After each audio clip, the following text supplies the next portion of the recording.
Popin Media.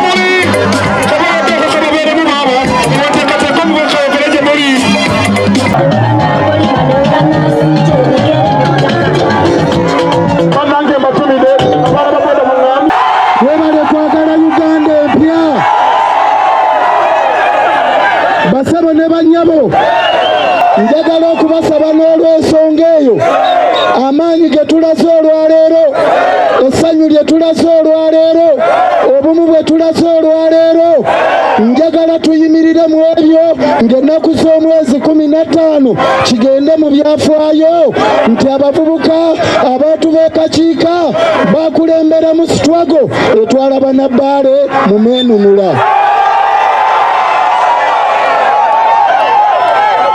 Mukimanyi bulungi nti tulina ebizibu ebimu ebitunyigiriza, naye ate nga twetaaga bakulembeze baffe okubitununulamu. Okugeza ekizibu ky'ettaka, basabo ne bannyabo, njagala okubategeeza nti kano akalulu ke tugendamu njagala okalonde ng'okalondesa busungu nti tukooye ekibba ttaka.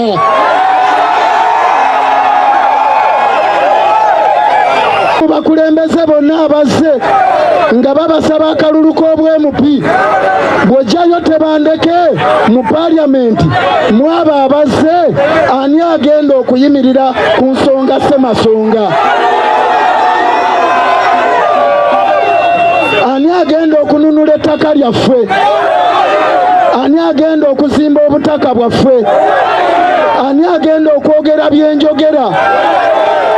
N'olwekyo musigale kwalaali, kubanga nange omubaka wamwe ndi kwalaali, ate ne pulezidenti waffe Kyagulanyi ali kwalaali.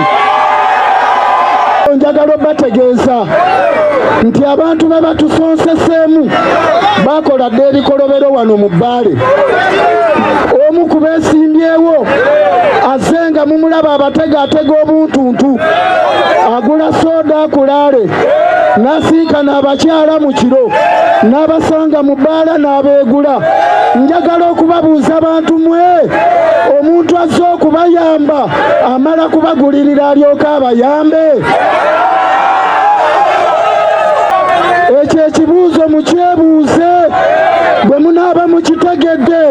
Kama yeye anakuja na pesa, wekula kila pesa inakuja kwako, lakini kalulu yako wepana komya.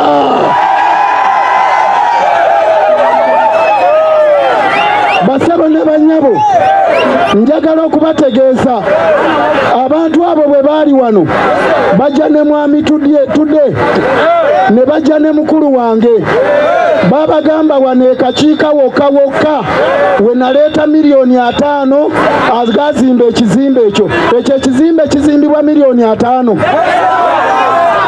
Ate bwe babeera wano beerabira okwafaanana mu myaka gye. Bw'aba ayogera kakiika yeerabira essomero erimuliraanye wali e Kayonza, n'atajjukira nti nalyo nalirobinga era kati linyirira lirabika bulungi, liriko amabaati mamyufu bwe gatyo.